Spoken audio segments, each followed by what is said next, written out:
The following is a presentation of the Liberty Flames Sports Network from Van Wagner.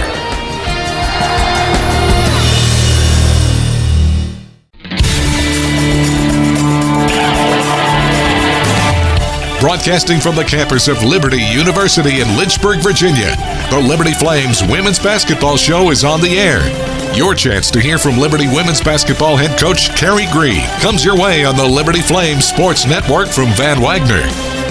The Liberty Flames Women's Basketball Show is presented by Freedom First Credit Union. Start banking with Freedom First today. The Liberty Flames Women's Basketball Show is also brought to you by Carter Bank. Life lived full. Earthright Mid-Atlantic, your trusted solar and energy efficiency experts. By Foster Fuels, providing reliable service for 100 years. Freedom Heating and Air, serving those who serve us. Carl Miller Realty, caring, competent, trusted advisors.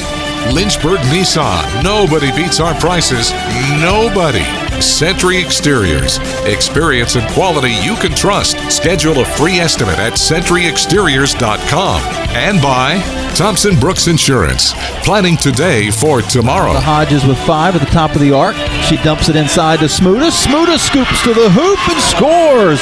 Beautifully run offense by the Lady Flames.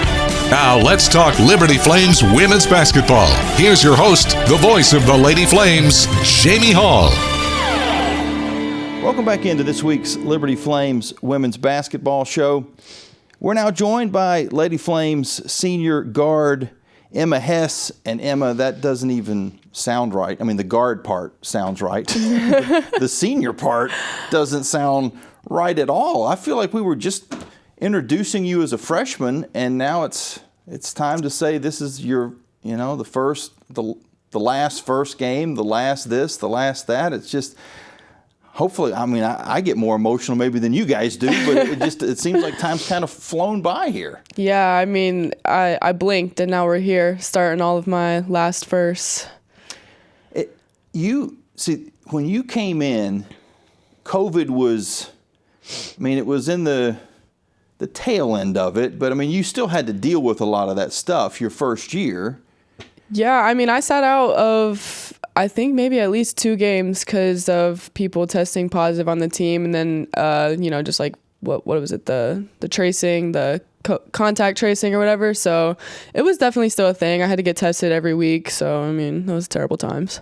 But the negative is you didn't get the benefit of the extra year. No, I know. So I went through all the testing and sat out a couple games and don't get any extra years. So kind of crazy. Yeah, I know. And I'm glad we get Bella an extra year. Yeah. And I'm glad we got a lot, Maya got an extra, Yep. a lot of players we got to see an extra year, which is outstanding. Yeah. But you just missed out on that, which kind of stinks because this wouldn't be the last firsts or the first lasts or whatever you call it. You have one more year ahead. But from freshman year to now, clearly the world has changed a lot. Like you said, we were still kind of we weren't in lockdown, but things weren't normal by any stretch of the imagination. But not just the world, but you as a person, from when you stepped on Liberty's campus to sitting here now, what's the biggest changes? Off the court, I think, honestly, I feel like a whole different person. Like if you ask people, what was freshman year Emma like? They would have said, oh, she's quiet. She doesn't really, she's in bed at 9 p.m., reading her book, asleep by 10 p.m. every night of the week.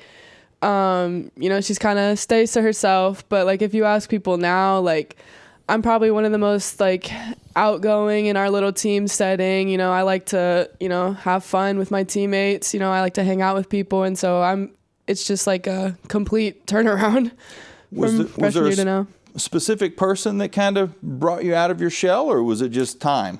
I think it was all my teammates, but especially like the girls that are my roommates now, like Bella, Emily, Peen, and Sophie. They really brought it out of me. Yeah, I see. Follow you guys on social media, and you guys take some pretty cool adventures. Yeah. I'm not sure if those are day trips or weekend trips, but what's some fun things that you guys have done together? Oh, geez. After season ended, so like March and April of like this past year, we were all over the place, I swear. Like we went we went to Charlotte for a Hornets versus Bulls game because Bella loves the Bulls, and so we surprised her with tickets for her birthday then. Well, that's cool. We took a couple day trips out to like the lake, Smith Mountain Lake. Me and Peen we took a trip to Miami for a weekend to visit Alice, if you remember Alice. Oh, yeah. We visited her at the beginning of May. How's Alice doing? Oh, she's doing good. I guess maybe I should ask, what is Alice doing now? I see her too a little bit on social media, and she seems like she's always doing something cool as well. Yeah, honestly, I don't really know what she's doing anymore, but she's probably living her life having fun. So, but yeah, we've made it a point to like have fun in like the last year that we have together. So we're doing all the trips, even if there's barely any time, we're taking a trip. So we're just having fun. Who in that group is kind of the trip planner? Who's the one that's putting this all, fixing the travel plans, booking everything? Yeah, I would say it's probably me and Sophie. Like, I feel like me, Bella, and Sophie come up with, or Peen too a little bit, but like we kind of come up with all the ideas, and then we're like, guys, like, we're going to do this. And then me and Sophie will actually like sit down and be like, okay, this is what we need. We need to buy these tickets. We need to get parking, like all this stuff. So, yeah, definitely me and Sophie, probably the top two. So if you guys are doing that, then everybody else can just go along for the ride. Yeah, they just send us the money, and then me and Sophie usually end up driving too. So. Do you like to drive? I do. I feel more safe when I drive than when other people drive, so I would prefer to drive. Is that specific to the people involved in this scenario, or just in general? No, that's just in general. Okay. Because that was going to be my next question. Is like, okay, who is the bad driver? Just in case if I'm ever walking down the street and somebody offers me a ride, I go, wait a minute, hold on a second. I'm not going to call any people out, but so okay, you'll have to figure it out for yourself if that ever happens. That's probably not a good thing. The way I figure it out for myself is the airbags deployed. But so. What's the longest road trip you've ever been on? With them? Just how I guess you driving. What's the longest trip you've ever driven? By myself, definitely just to home, which is like 6.5 hours. I've taken that trip by myself, quite a few times. Which is not too bad, so. But as a group, have you ever like made, next thing you know, you're in Oklahoma? No. Maybe that's something to plan on. That would be kind of cool. Maybe. I mean, the farthest we've been is like 3.5 hours. Like we've been to Charlotte and we've been to DC, so. Yeah.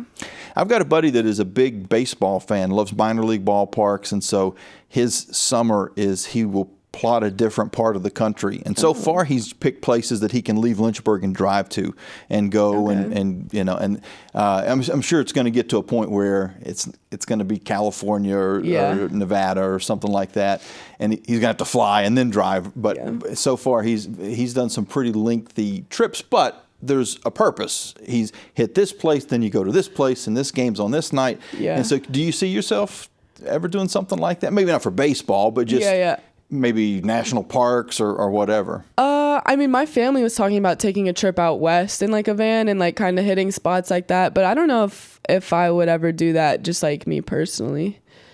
I don't know, we'll have to see. Yeah, I see some people that do like the I don't know what they call it, but they basically live out of a van for weeks and then hit all these different places and put 30,000 miles on a car in the summer or whatever. And I might be exaggerating a little bit, but that'd be going back and forth across the country 10 times. But yeah, there's a part of me says that would be fun. Maybe not for a whole summer, but take a couple of weeks off and do a little road trip, hit some. What would be your thing? Like if you did a trip like that, would it be ball games? Would it be concerts? Would it be hitting national parks? Like what would be your thing? I think I would definitely maybe do like concerts. Like I've been in my concert era recently, so I've been to maybe like 3 concerts in the last like year or 2. So I love going to concerts. What's the one artist that you could see 10 times and you wouldn't hesitate to buy the tickets for the 11th show? Well, I haven't seen him yet, but like my dream concert is Morgan Wallen. Like that would be an absolute dream. So I was going to actually get tickets for this summer, but it didn't end up working out because we had to be here and I wasn't sure what time our workouts were going to be, but I was looking at the tickets for this summer and I just didn't get them. So if someone said, I'm going to go to his concert here and then 3 weeks later, how about over here, you'd be in? Oh, absolutely. Okay. Yeah. I love Morgan Wallen. Yeah. Everybody has that one person. I've got a buddy that's seen Dave Matthews Band it's got to be 50 times. Which Oh, wow. you get to a point where you go, man, how many times are you going to see? And then Yeah. then 2 weeks later he's at another concert somewhere. So you hear people will have that same thing for Yeah. maybe Taylor Swift, although you got to make an awful lot of money to see Taylor Oh, my Swift gosh, 10 or 20 times because of how expensive those shows are. But everybody kind of has that artist. Yeah. But that's so you've gotten into music. Do you play any music or sing or anything? I definitely do not sing. Okay. Or I don't play instruments anymore. I used to play the piano. I took piano lessons growing up. I played the clarinet in like middle school, and I don't even remember if I went into high school, but the band that played the clarinet a little bit, Yeah, they don't have a lot of piano and marching band, do they? I mean, I guess No. you could have a keyboard. I guess I shouldn't say that. They could have a Casio keyboard Yeah. or something in the front, but you don't see a lot of grand pianos rolled out, with a marching band. But Yeah, I was never in the marching band, just like what do they call it, like an orchestra? I don't know. oh yeah, In my yeah. tiny, we didn't have a marching band, but just the performing band or whatever. I don't know.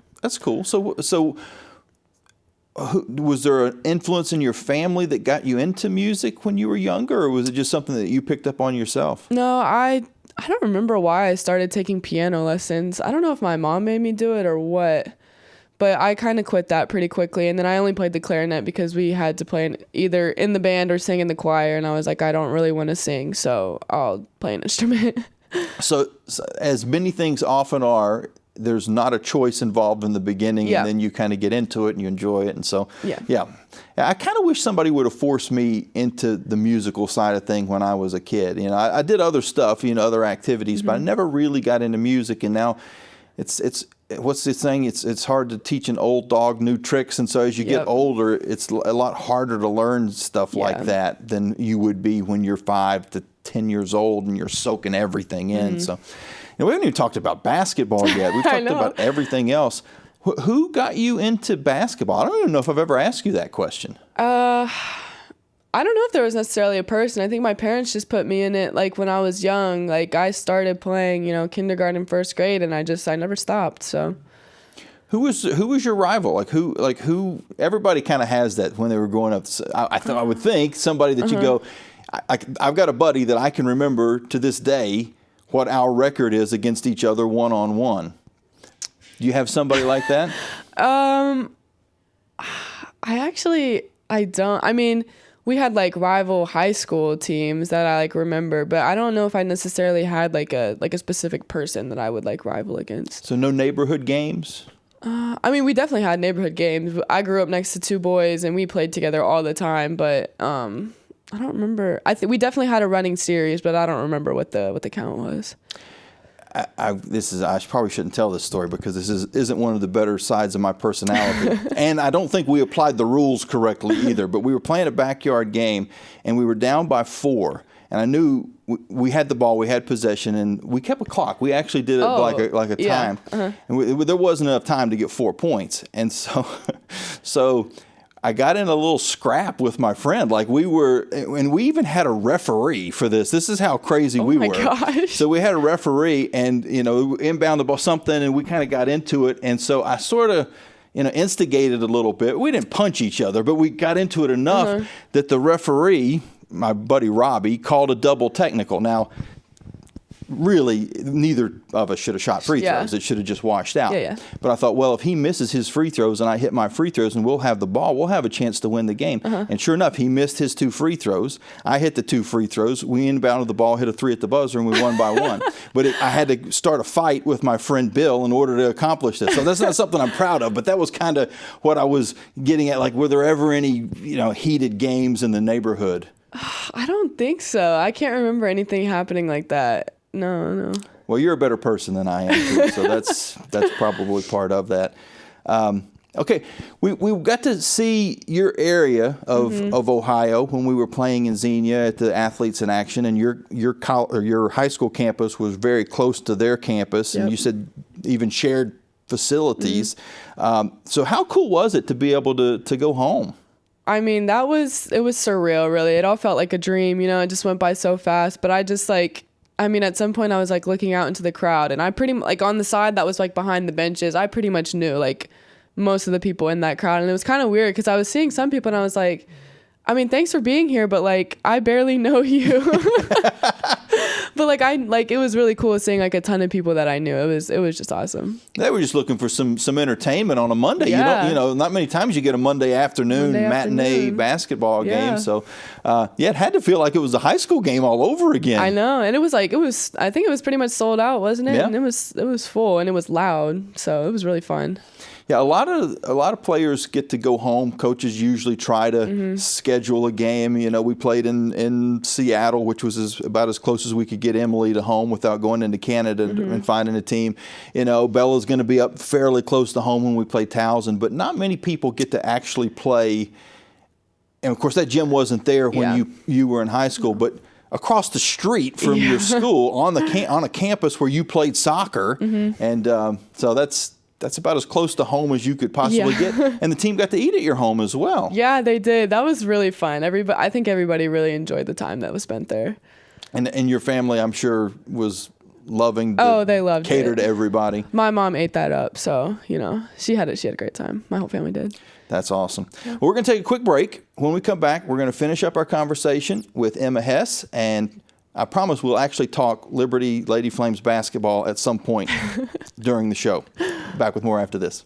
What's important isn't that Freedom First has been in business since 1956. What's important is how we've been doing business since 1956. Since day one, we have been accountable to our members, not stockholders. We make loans that cost less, offer savings plans that pay more, and give back to our community, and that hasn't changed. What has changed is our ability to serve you with more locations and more technology to simplify your financial life. Freedom First. It's a place where anyone in our region can bank for good. It's Lynchburg Nissan's Rocktober Sell Down. Save over $7,500 off MSRP on select remaining 2024 models, or get 0% financing on 5 popular models in stock. Plus, right now, trade in your car and get up to 130% of fair KBB value. You heard right. Massive discounts, 0% financing, and huge trade-in offers all month long. Only at Lynchburg Nissan, home of the million-mile warranty. Visit us today or shop anytime at lynchburgnissan.com. You're listening to the Liberty Women's Basketball Show, presented by Freedom First Credit Union. Today's show will continue after this 1-minute timeout on the Liberty Flames Sports Network from Van Wagner. Turn up the heat. Foster Fuels is a proud partner of Liberty Athletics. Fostering warm moments for 100 years, Foster has been providing exceptional propane and gas services throughout Central Virginia and surrounding areas. From propane to fireplaces and tank installs to tankless water heaters, Foster does it all. Visit fosterfuels.com or download the app to order fuel, pay your bill, and more. Get the customer service you deserve and turn up the heat with Foster Fuels and the Liberty Flames. Earthlight Mid-Atlantic, your trusted solar and energy efficiency experts. With a focus on honesty, education, and excellence, they light the way to savings, home comfort, and a greener future. Educating homeowners about the power of solar and energy efficiency is their winning game plan. Give Earthlight Mid-Atlantic a call today at 434-200-9716 or visit erepower.com.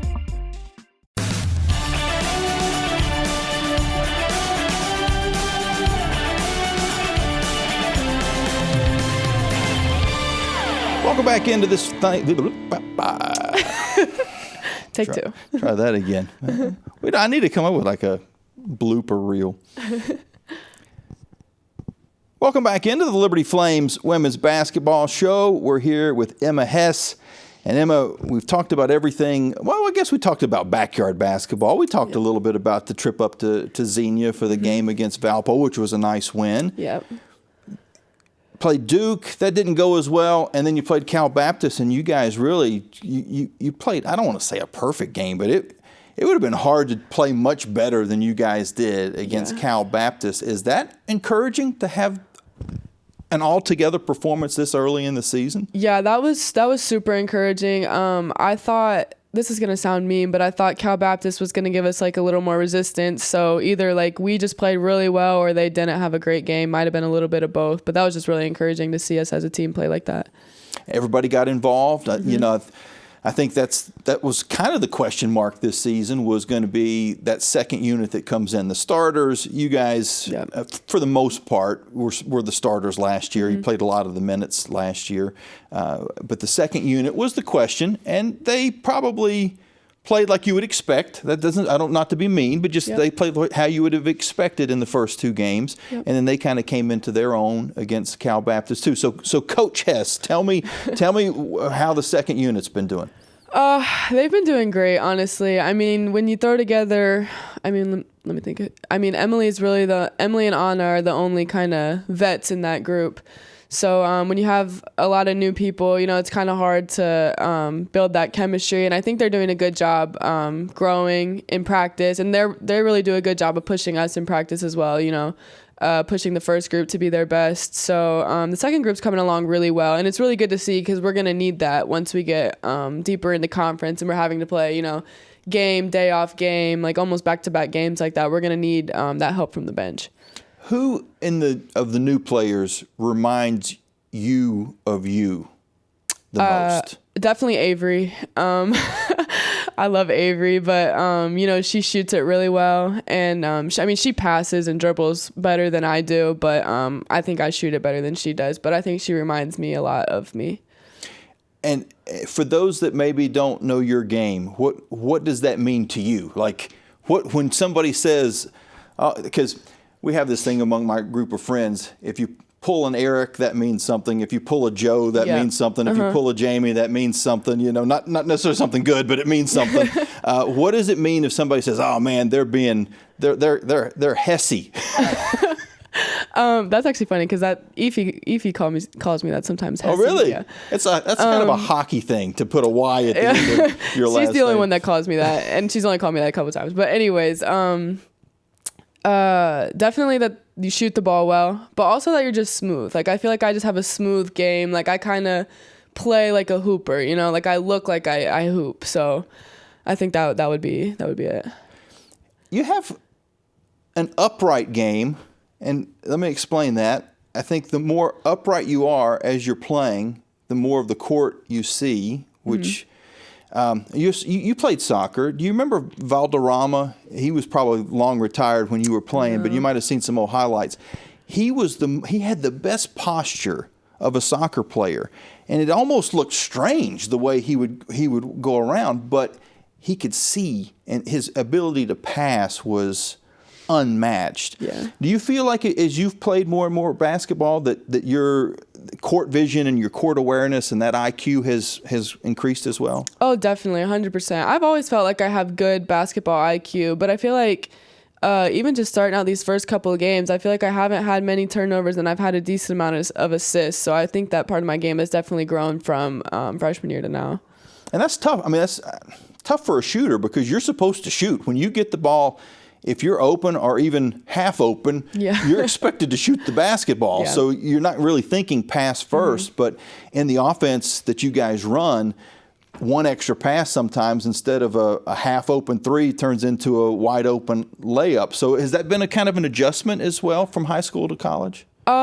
No, honestly, not really. My high school coach always told me I passed too much. Oh, really? I think I was averaging like close to 20 points a game, and he's like, "We need you to take more shots. Like, you're not shooting enough. You pass the ball too much." So I don't know if Coach Green or Coach Gerard would say that now. They probably would tell me to maybe pass up some of the shots that I take. But I just have confidence that if I shoot it, it's going in. But like even this year, I think this team compared to like last year's team does a lot better job with like making the extra pass, and I think that's really helped us out this year. Now I'm not trying to start a rivalry on the team, but percentage wise, I think you got everybody. 3-point shooting. I would, don't tell them I said this, but I think if we had a 3-point shooting contest, nobody's guarding anyone, I would put my money on Emma Hess. I would too. But if you had to time quick release and the shot goes in, oh my gosh. Do you know who I'm thinking about? Probably Asia. Oh my goodness. How does she shoot so quick? I mean, the ball is in her hand for what? 0.2 of a second. I just think of that big shot she hit at the Conference USA tournament last year against New Mexico State. Yeah, right? Yep. yeah. Is she? Does she have the quickest release you've seen? Yeah, probably. I mean, I feel like I'm right up there too, though. Like, I can get it off pretty quick, but she's probably a little quicker than me. But yeah, I feel like. I don't know. I feel like you don't have to, if that makes sense. Like you're usually in a situation because, and you guys, the height's not that much of a difference, but I just feel like that is true. That flow that you're talking about is there's not many times that you have to, and she's just shooting from her hip, which I don't know. Yeah. We're getting into semantics here and technique, but yeah, she's got. Yeah, she does. Okay, so I think by me saying that challenged you a little bit. You think, I don't know. I might, so we need to have like a Wild West shootout where the two are standing at high noon outside the corral, see who can do the quick draw faster. She would probably beat me. But that'd be a fun contest. Yeah, that would be. Because not only is it the quick release, I mean, anybody can shoot quick. But it has to go in for it to make any difference. And so, all right, I think we've got a challenge for later in the year. Maybe this is something that Amber needs to put together. The shootout at the Wild Green Saloon or something like that. But so okay, you've got what do we got? We're as we're recording this, it's in November. Somebody could be watching it later, but you've got 3 months. Solid months of basketball, and then March Madness. So you might be playing late into March. So you might have 4 months left here of basketball. What do you want to accomplish before you hang up the Liberty laces? A championship. That's it. I don't really care about anything else. Don't care about some of the records I'm coming up on, 1,000 points, whatever. That really doesn't matter if we don't win a championship. So that's the number one goal. What's it going to take? It's going to take everybody. And I think we've been preparing for it since the beginning of the summer. But, it's just going to take us playing with grit and playing, the way that we know how to play. Do you scoreboard watch any? Do you, ESPN Plus, Middle Tennessee's games or Western Kentucky's games or anything like that, just to kind of see what they're up to? I watch the scores and I look at the box scores. But the other night, Tuesday night, Tennessee played MTSU. So we all went over to Coach Green's house and we watched that game together.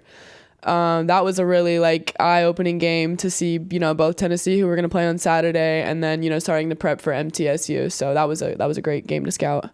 Well, okay, give us the Coach Hess scout on both those teams. Just 30-second scout. It doesn't have to be in depth.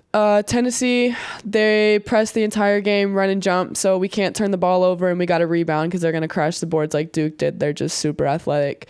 MTSU... I think they're more beatable this year than they were last year. So it's really just going to take us executing our stuff and then playing good defense. Not much to that one. Well, we're getting ahead of ourselves a little bit talking about conference because you guys got a lot of games between now and then. But it is funny though how it works out. You go into conference and Western and Middle were the first 2 games on the road. So they're not doing you any favors as far as the schedule is concerned. But start off with a challenge, jump right in, and then you don't see either of those 2 teams again until March. Until the last homestand, I think, right? Yeah, it's wild. It's a quirk in the schedule sometimes. I remember a couple of years ago there was I think in the A-Sun there was that thing where you played a team 2 games in a row, like Queens was back-to-back games. Yeah, yep, I remember that. Some other was like you played them, played somebody else, and played Jacksonville again or something like that. So there's just going to be some weird things as far as scheduling is concerned, but I guess it makes it fun for the fans. Yeah. Speaking of fans, last thing, I promise, and then we're out of here. How about the fans? Even the Cal Baptist game was a good crowd, but the Duke game was just on another level. Wow. That game, playing in a smaller arena that's packed like that is just, it was so fun because every time you made a good play you hear the whole crowd and then it erupts, and it was so fun. Liz was saying after I made that one turnaround jumper, she was like, I had goosebumps from the whole crowd cheering so loud, and I was like, yeah, that was just a super cool environment to play in, especially at home when the fans are cheering for you, because we've played on the road at South Carolina, at Texas, and those games are loud, but they're all against you, and so it was cool to have a crowd like that for you. All right, let's see how in tune you've heard me, listen to me. We've had these conversations for 4 years now. Who did I compare you to when you did that turnaround fade on the baseline? Who did I say? Oh, that's Kobe? Kobe. Very good. I said, I think it we've was talked about that before. Kobe with red hair. Yeah. Yeah, that was. I mean, that was straight out of his playbook, and that was him to a T. It was, and for those that haven't seen it, I guarantee it's got to be on social media. Find it. It's worth your while. Go to the Lady Flames.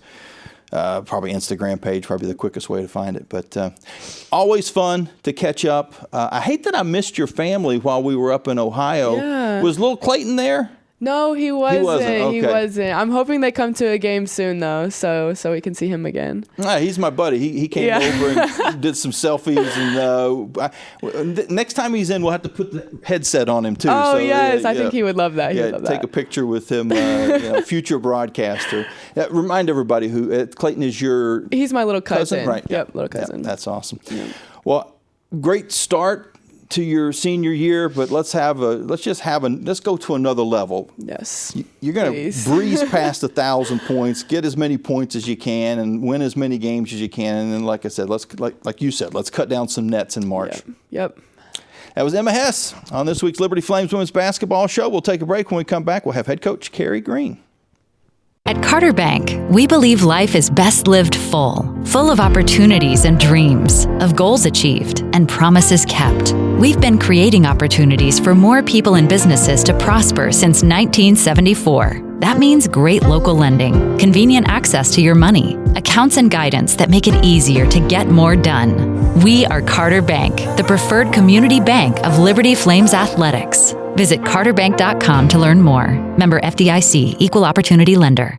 Curious about the Central Virginia housing market? Carl Miller Realty are your caring, competent, trusted advisors for real estate sales in Central Virginia. With over 100 years of combined experience, they are committed to helping clients make informed housing decisions. For a winning game plan and to discover the value of your home, visit carlmillerrealty.com to make your next move a slam dunk.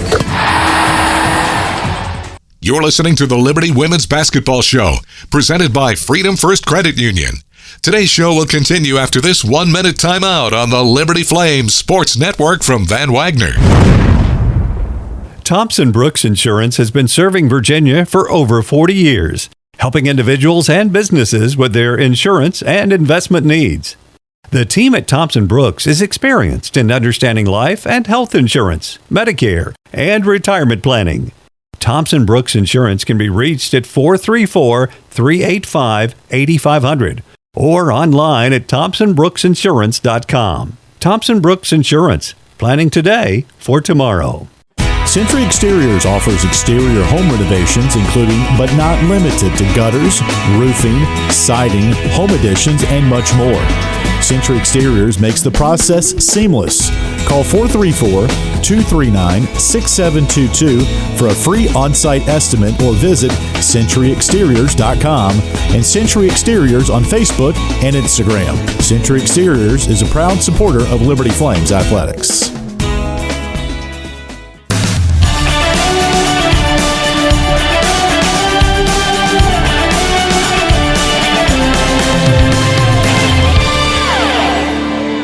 Into this week's Liberty Flames Women's Basketball Show. We're here with head coach Carey Green. The Lady Flames are getting set to take on Tennessee coming up this weekend.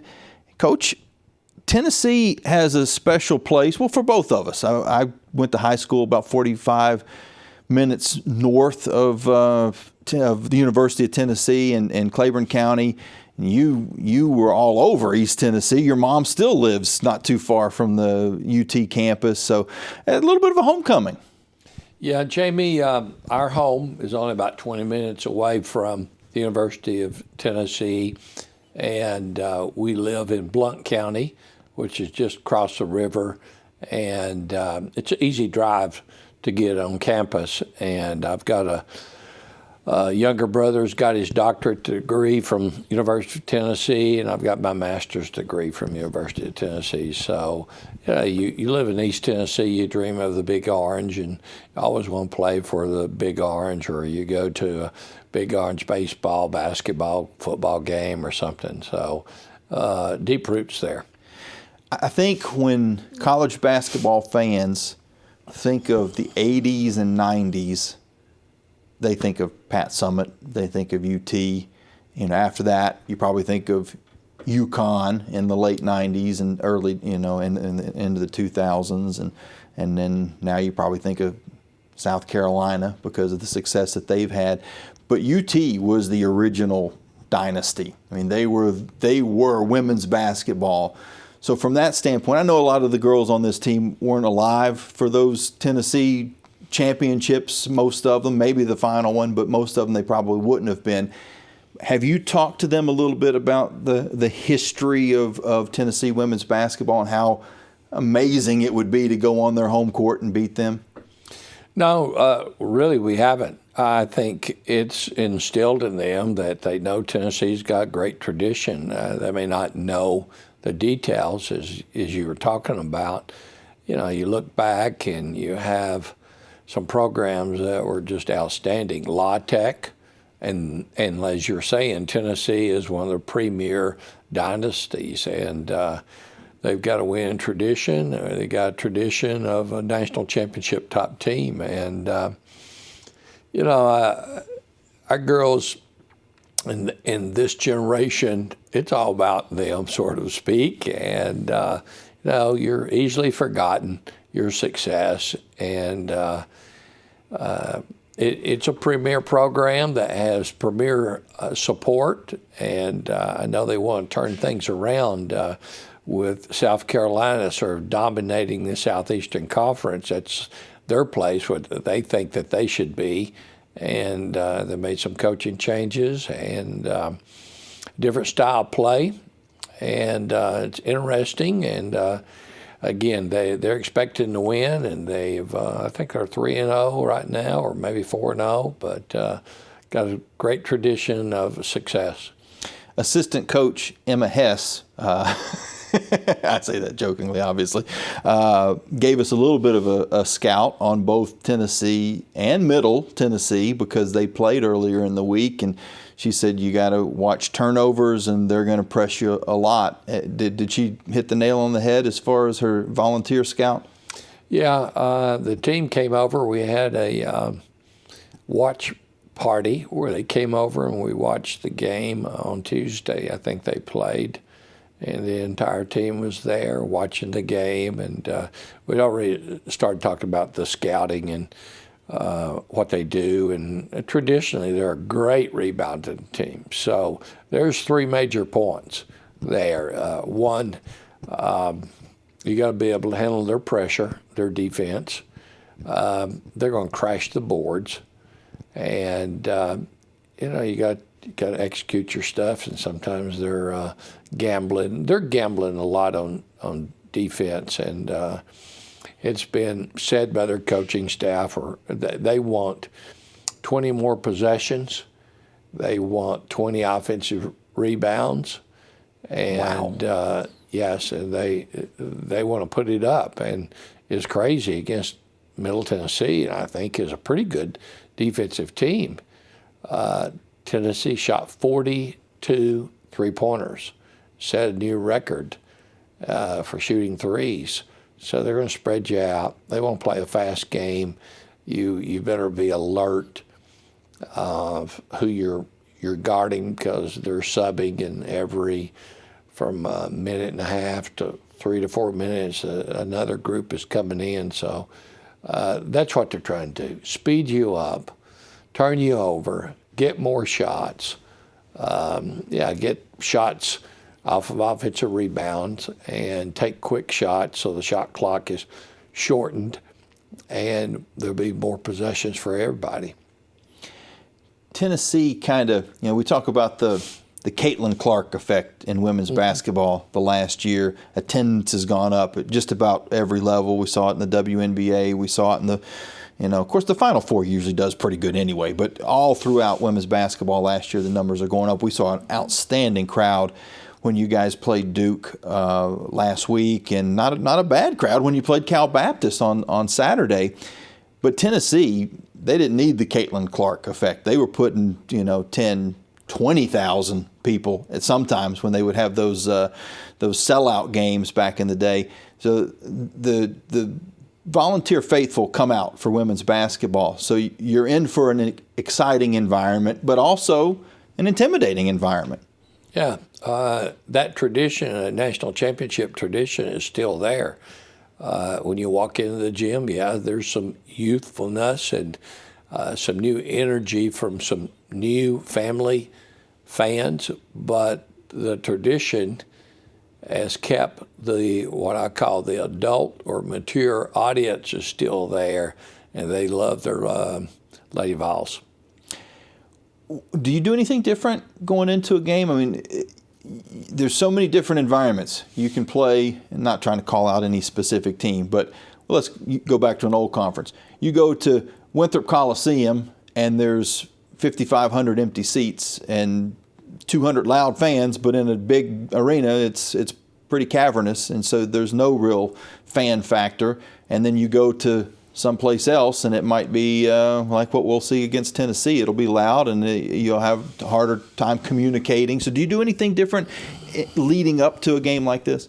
Not a whole lot. We address what we think is critical, and that's a normal practice. It really doesn't make any difference who we're playing against. The environment sometimes is loud, so sometimes we could put the music on and be distracting and make sure that they communicate, but not a whole lot. Our preparation is methodical, analytical. Sometimes it's emotional, but we try to keep a steady mind and heart as we move into it. And in preparation, you try to show them as much as you can. That's the reason you have a watch party over at your house. Yes, we had some fun. We had some chocolate chip cookies that were real fresh, and lasagna and some salad and things like that. But just to try to see and have them understand what they're running into. I think the fans, we're talking about how loud and traditional they are. New coach, new style play. I think the fans are sitting back and they're trying to figure this out right now. They're always probably going to wear their orange there, but they're watching the style play, which is high energy. It is exciting, and a lot of talent on that team. They're going to go at least 10 deep, if they don't go 12 deep. And sometimes those people coming off the bench are not even on the scouting report, or their numbers are so poor, you're not emphasizing what they can do. And as an example, they have a guard that was a part-time starter or sometimes starter in the past seasons that comes off the bench, and she's shooting 1 for 12 from three-point range, and she comes in and makes like 5 threes in one game. So that's where the players look at you and go, "Coach, you didn't tell us about her." You do as much as you can. I just know that they've got some great athletes. They got good depth. They're going to press you. They're going to rebound. They're going to try to get as many shots up as possible and make it a fast game, and subbing a lot of people. You go hard for 3 minutes and you come out. Go hard for 3 minutes and come out, so that can wear on a team. Right when you sort of in a rhythm, here comes another set of players at you, and they all have different characteristics. They may be longer, taller, or faster, or shorter. It's got to be prepared for everything. What are some of the best environments that you've coached in or played in back when you were playing? Like, what are some places that just kind of stand out? I don't know if any of them really stand out. I guess playing at South Carolina, playing at Tennessee, they're just playing at Florida Gulf Coast. You know, they'd pack it out. The senior citizens would always be there. It's true. And unfortunately, they'd have happy hour right before, so sometimes they're a little rowdy too. It really was. It was early learning center to nursing home, and I don't mean that in a bad way, but it really was. You'd have the kids, the 5 to 10-year-old kids, you know, that were coming straight from their school, kindergarten or whatever. The parents were bringing them, and then they would also have a lot of the 75, 80-year-old retirees that were in Florida. It was one of the most interesting environments I can remember. Yeah, and even they have educational days, and we've had them as well.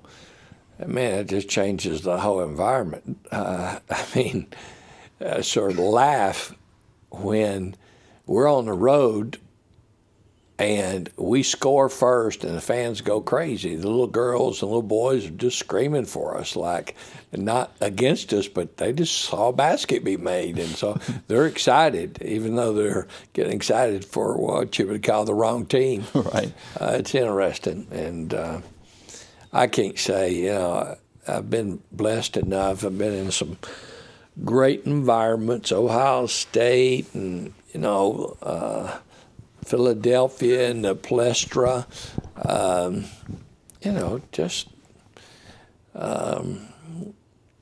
know, concrete and paved courts as well. Right. Yeah, that's true. And then open air. Yeah. Puerto Rico. Yeah. Yeah. No doubt. We mentioned Florida Gulf Coast, not to jump us on a tangent, but I saw that Carl Smetsko took the job as the Atlanta WNBA coach. Did you see? I don't know if you'd seen that news yet or not, but did that surprise you? You know, the guy, he's a great coach. It's interesting. It'll be interesting about all that. I can't wait to see how it turns out. He's got a unique style, like as we're playing Tennessee, a unique style. You've got to make some adjustments. Because I've learned over years of experiences, you get good at a certain style of play. Even if everybody's copying it, well, you're going to be successful. But if you're unique and good at it, I think there is certainly an advantage going to your team because teams are not prepared for what you do. I think Carl will do a good job there. It's interesting. You know, my joke would be, you know, why didn't he go earlier to the WNBA and try it out?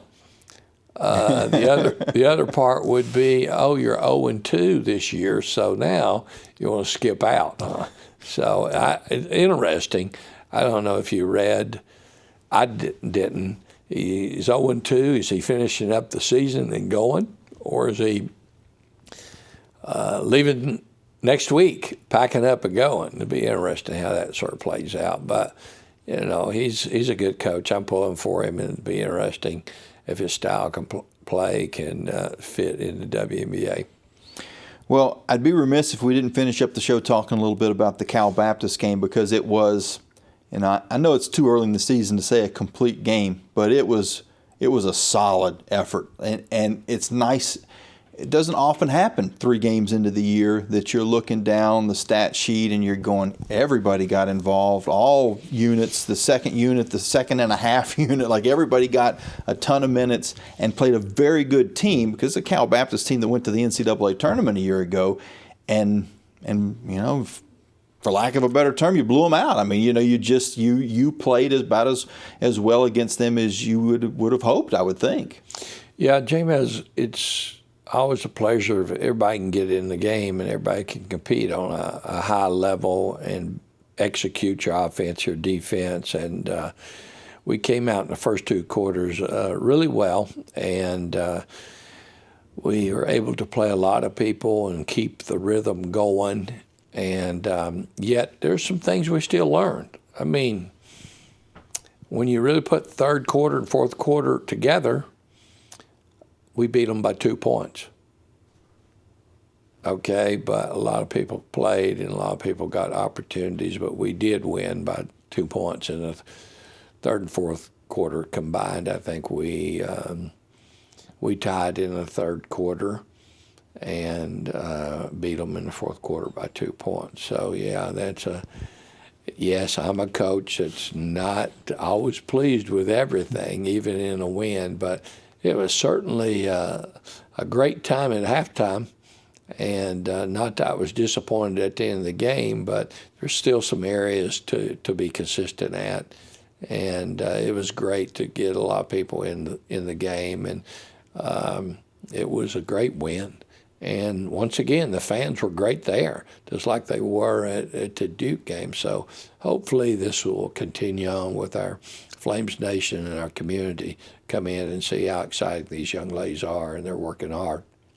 It's kind of interesting the way the schedule works out, and I know when you guys are putting this together, you're just trying to get home games. You're just trying to find teams that are willing to come to Lynchburg, and that's not always easy to do. So you have to move some things around. Getting that Duke game, I know, was a challenge, and you had to kind of put it where you did. Mm-hmm.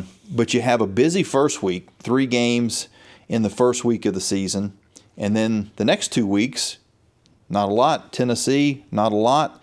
And then you hit the road to Towson, Grand Canyon, and come home and have a home game that same basically week, 7 days. How do you kind of prepare for it seems like, you've got a lull right now. I mean, obviously you got a good team in the middle of that lull, but you've had a lot more practice time and I guess academic time, and then you're going to have, after Tennessee, a little time, and then chaos again. Yeah, you're calling it chaos. It's just to repeat what we already did. So we've talked about that. And the success we've had in those first 3 games and some areas that we know we're going to have to address, we're going to repeat that again but it's a little different. It's going to be 2 road games and a home game. So we've sort of, on the number of days and days of preparation, it's going to be the same. It's this week and next week and preparation and cleaning up some things. And you also hit a nail on the head. The academics starts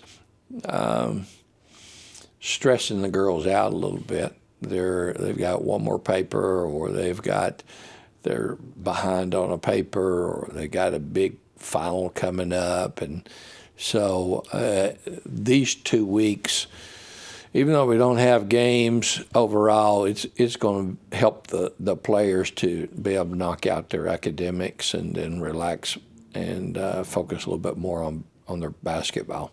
Well, sounds good. We look forward to seeing you down in the old stomping grounds down in East Tennessee, and all the best against the Volunteers, and we'll be there with you. All right. Thank you, Jamie. That was head coach Carey Green on this week's Liberty Flames women's basketball show. Again, the Lady Flames will be taking on Tennessee this Saturday. A week off, Towson on the following Sunday, and then out to Grand Canyon on a Wednesday. The Wednesday before Thanksgiving. Your next chance to see the Lady Flames will be the following Saturday after that in Liberty Arena. And if you want tickets or more information on how you can follow the Lady Flames throughout that stretch, go to libertyflames.com. Paul Carmody, who is always Johnny on the spot, will have all the game recaps, game previews, game notes, all that fun stuff. libertyflames.com. It'll also give you the links of how you can listen to the games and watch the games on television. Until we talk again, this is Jamie Hall saying so long and God bless. You've been listening to the Liberty Flames Women's Basketball Radio Show with head coach Carey Green. Today's show has been presented by Freedom First Credit Union. Start banking with Freedom First today. The Liberty Flames Women's Basketball Show has also been brought to you by Carter Bank. Life lived full. Earthright Mid-Atlantic, your trusted solar and energy efficiency experts. By Foster Fuels, providing reliable service for 100 years. Freedom Heating and Air, serving those who serve us. Carl Miller Realty, caring, competent, trusted advisors. Lynchburg Nissan, nobody beats our prices. Nobody. Century Exteriors, experience and quality you can trust. Schedule a free estimate at centuryexteriors.com. And by Thompson Brooks Insurance, planning today for tomorrow. Liberty Flames Basketball is an exclusive presentation of the Liberty Flames Sports Network from Van Wagner.